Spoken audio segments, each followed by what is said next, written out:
So we think it's really fourth quarter. I mean, if I look overall, take a step back, if you look at 1.8 million, what I believe is going to be deliveries for the year, that's a super strong number relative to the environment.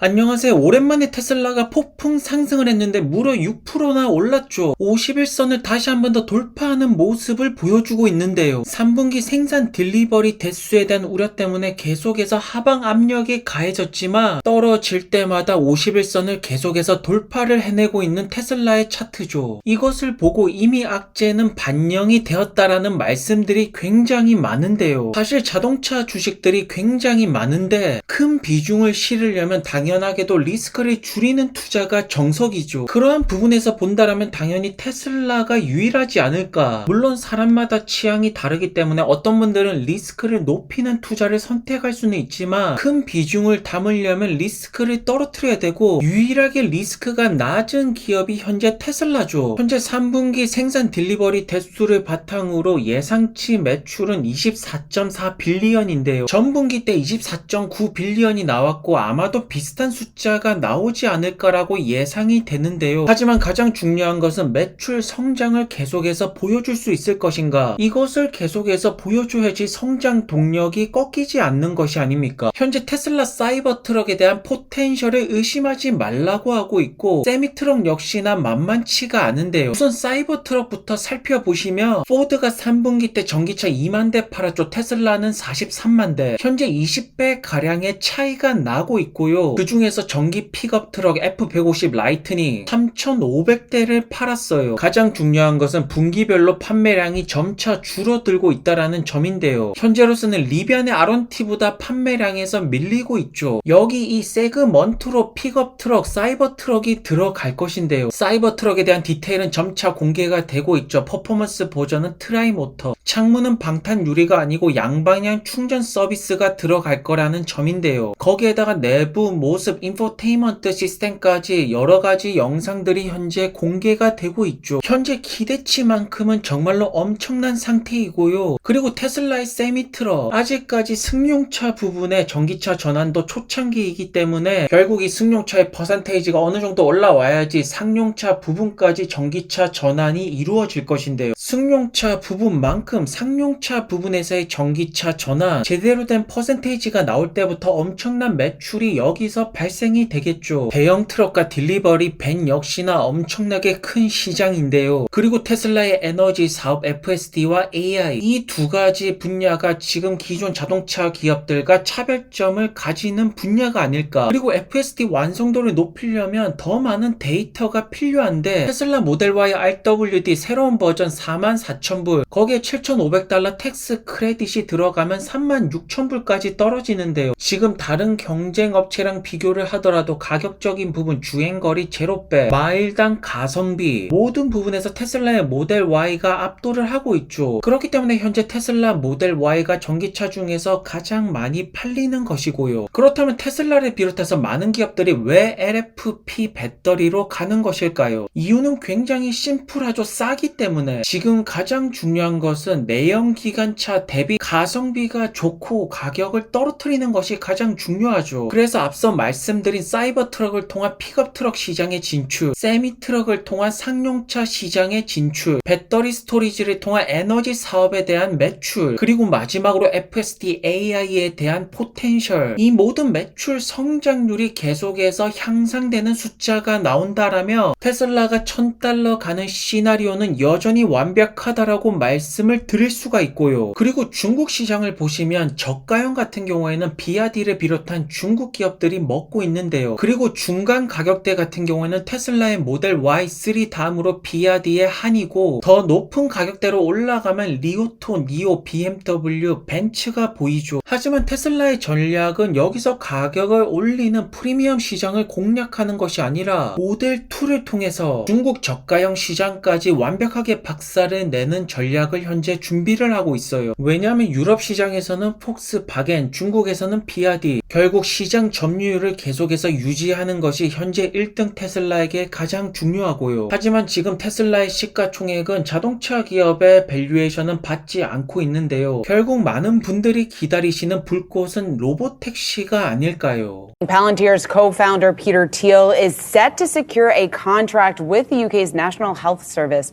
Now, the controversial 5-year contract is valued at more than $480 million, and it's meant to enhance the NHS's data analysis capabilities. Many, though, criticize the NHS's association with the analytics company, citing patient data privacy concerns. 그리고 팔란티어 $16를 뚫으러 계속해서 올라가고 있지만 생각보다 뚫는 것이 쉽지가 않은데요. 정말로 희한하게 $16만 도착을 하면 하방 압력이 굉장히 강해지죠. 현재 계속해서 추가 계약을 따내고 있는 팔란티어인데 계약 규모가 얼마나 큰지에 따라서 $16를 뚫어낼 수 있냐 없냐가 결정이 나지 않을까요? 하지만 이번 NHS 계약 같은 경우에는 꽤나 큰 규모이기 때문에 다시 한 번 더 $16를 뚫으러 올라갈 것 같은데요. 결국 확실하게 팔란티어 주가 반등은 추가 계약이 떠야 된다라는 공식이 점차 성립이 되고 있죠. 확실하게 팔란티어가 헬스케어 분야에서 매출 성장률을 계속해서 보여주고 있고요. 무엇보다도 미국 시장을 넘어서 유럽 메이저 시장으로 현재 파고들고 있죠. 과연 조금 더 큰 계약이 터져야지 $16를 뚫을 수가 있을지, 그것이 아니라면 NHS 계약건으로도 충분히 뚫을 수가 있을지, 이 부분은 차근차근 지켜볼 필요가 있을 것이고요. 하지만 가장 중요한 것은 팔란티어의 성장 스토리는 멈추지 않고 계속해서 진행 중이라는 점이겠습니다. 거기에다가 팔란티어 플랫폼 사용자들은 계속해서 증가를 하고 있죠. 현재 팔란티어의 목표는 AI 독점인데요. 경쟁하는 것을 전혀 원하지 않고 있죠. 근데 지금 계속해서 추가 계약건이 대부분이 의료 아니면 국방인데요. 이 부분 같은 경우에는 아무래도 정부 사업이랑 관련이 많이 되어 있죠. 그렇기 때문에 팔란티어도 탈정부 사업으로 넘어가려면 커머셜 쪽으로 들어가야 될 것이고, 역시나 큰 규모의 계약건은 제조업체가 아닐까요? 그리고 최근에 루시드의 경영진은 사파이어 출시에 모든 포커스가 맞춰지고 있는데요. 사파이어를 통해서 테슬라 모델 S 플레드랑 전쟁을 벌이겠다라고 하는데, 가장 중요한 것은 모델 S랑 플레드도 잘 안 팔리고 있죠. 그렇기 때문에 루시드 에어 역시나 판매량이 부진한데요. 지금 확실하게 전기차 세그먼트에서 가장 안 팔리는 부분이 럭셔리 세단이고, 그렇기 때문에 루시드 다운그레이드가 계속해서 나오고 있는데요. 미국 시장에서 3분기 판매 대수 예상치가 나왔는데 루시드 1600대를 팔았다라고 하죠. 여기에 사우디 물량과 캐나다 물량, 유럽 물량이 더해진다라면 최대치로 잡았을 때 1800대에서 2000대 가량의 판매를 우리가 예상을 할 수가 있는데요. 그렇다면 1분기 때 1400대, 2분기 1400대, 3분기 2000대, 4800대면 4분기 때 적어도 5000대 가량은 뽑아져 나와야 되는데, 이 점이 충분히 가능할 거라는 점이죠. 저는 올해 목표치 10,000대는 100% 달성을 할 거라고 보는데요. 그 이유가 무엇이냐면 1만대 가이던스가 판매가 아니죠. 생산 대수입니다. 그렇기 때문에 4분기 때 사우디랑 애리조나 공장에서 풀로 돌려서 5000대만 생산을 한다라면 1만대 가이던스는 충분히 가능해 보이고요. 하지만 지금 가장 중요한 것은 생산 대수가 아니라 판매 대수이고요. 방법은 딱 한 가지입니다. SUV를 빠르게 출시를 해서 판매량을 올리는 것이 펀더멘탈적으로 루시드의 주가를 상승시킬 수가 있는데요. 현재 많은 주주분들은 딜리버리 대수에 계속해서 실망을 하고 있죠. 그렇기 때문에 수익권으로 언제 갈 것이냐는 질문에는 물음표를 계속해서 던질 수밖에 없는데요. 우선 3분기 어닝 때 손실폭이 감소하는 모습을 보여줘서 계속 $6대는 올라와 줘야 되지 않을까. 그리고 11월 달에 공개가 되는 그래비티. 하지만 근본적으로 그래비티 출시가 아니라 공개죠. CD의 경영진이 조금 더 빠르게 제발 한 번만이라도 시장 예상치를 초과하는 그래비티 출시가 나온다라면 충분히 승부는 가능하다라고 봅니다. 그리고 리비안 같은 경우는 하루 동안에 엄청난 주가 변동성을 보여주는데요. 무려 9% 이상의 폭등을 보여줬다가 애프터에서 8%나 떨어지는 모습을 보여줬죠. 그 이유 같은 경우에는 $15억